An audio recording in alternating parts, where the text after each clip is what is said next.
most interesting part of innovation is you don't know what you'd expect. You go home and if nothing is working and you keep trying something and something works and you're really very excited. So I got my undergraduate in India. I used to play table tennis. I was a nationally ranked player. Not too much into the academic side in the undergraduate level. In 1985, I came here to NC State University in Raleigh as a graduate student in materials, and that is where my interest in new materials started to bloom. I was exposed to new technologies, the laser technology, the superconductors, the diamonds, and all these new exciting materials.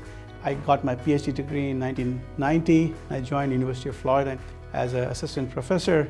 I continued my work and made significant progress in some of these technologies of advanced materials. By 1995-96, I realized that I need to be going more towards commercialization.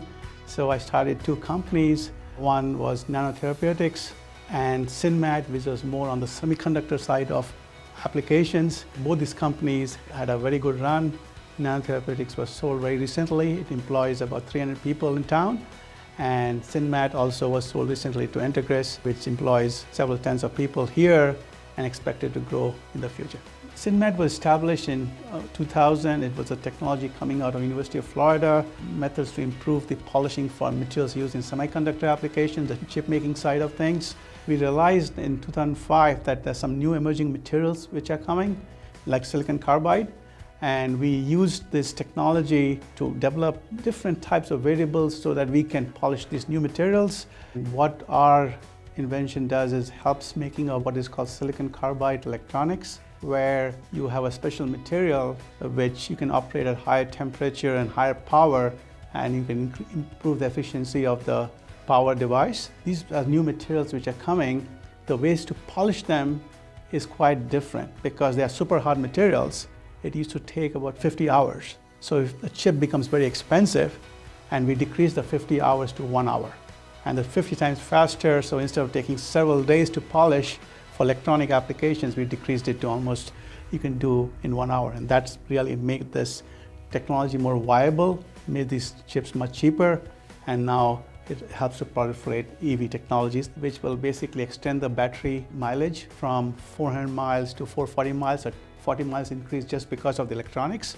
It was not easy. I mean, it sounds very easy now, but the company was established in 2000, and we could not get the first commercial product till 2010. So it's been 10 years of development and working.